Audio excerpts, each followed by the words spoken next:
It is time now for our rants and the raves of the week, starting with you, Dan. I have a rant against people. And I don't mean people in general. I mean a social network that is supposed to launch in a couple of months, spelled P-E-E-P-L-E. And this may be the end of civilization as we know it. People their business plan is to rate people. The people in your networks, your ex-husbands, your ex-wives, your bosses, your friends, on 1 to 4 stars and with comments. It is awful. It's like the worst idea I've ever heard of. The one thing, according to the Washington Post, that you should keep in mind is that apparently if you don't sign up for the service, nobody can post any negative reviews of you. So I would say that the strategy here is obvious. Don't sign up. Why would anyone sign up? Who has time for this? Yeah, I mean, I know. It's awful. It's a bust. It's going to be a bust. Yeah, All right, so. I'm predicting. Callie. Oh, I have a rave because tomorrow Michelle Martin starts as the new host of All Things Considered on the weekend. As some may know, her radio show, Tell Me More with Michelle Martin, went off the air, and she, for the last year, has been doing live events called Going There, and that will not stop. She's going to do that as well in certain communities, and sometimes some of that content will end up on her show. But some of her favorite segments that she pioneered on her own show will show up also on All Things Considered. So it's not Tell Me More, but it is All Things Considered with a lot of Michelle Martin flavor, and I, for one, am looking forward to it. She is a longtime survivor. Yes, she is. She's had a lot of reincarnations. She has. One of the best interviewers ever. Yeah. You don't want to be at the end of her squirming because she will not let it go. Yeah. So, good for her. Yeah. All right, Josh. This week, Edward Snowden of leaks fame joined Twitter. And George Pataki, the presidential candidate who is looking for anything to get up to 1% in the polls and maybe get to the adults table at the next debate, decided to tweet that Twitter should remove his account because he's a traitor and Twitter shouldn't allow traitors to have accounts. The former Headline News, HLN, wanted to do a segment about this, and they wanted to invite someone named John Hendren, who is a reporter for Al Jazeera America. Unfortunately, they got the wrong John Hendren, and they instead reached out to a Twitter user. I hope I can say this on PBS, who goes by the handle @fart.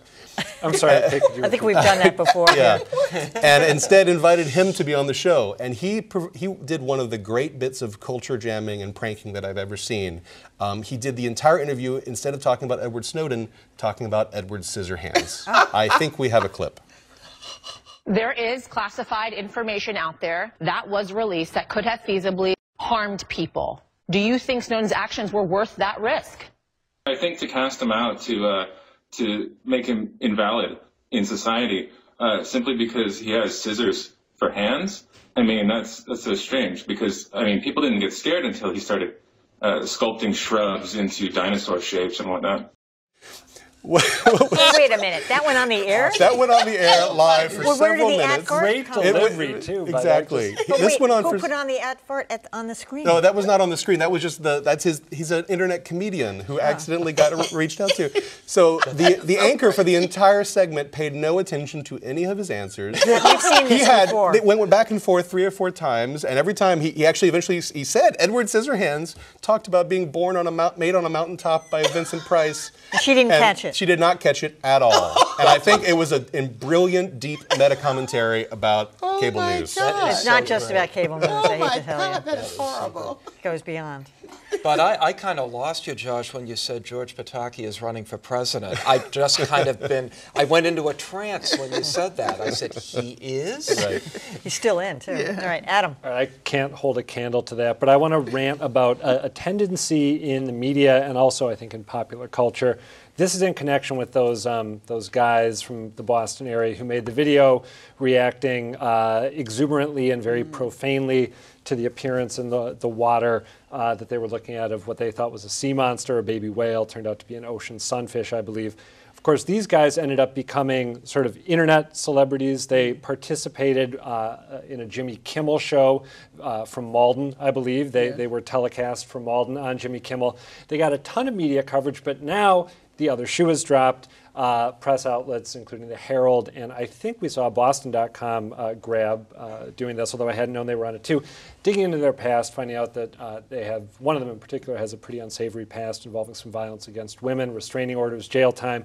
Both of them apparently were addicted to opiates.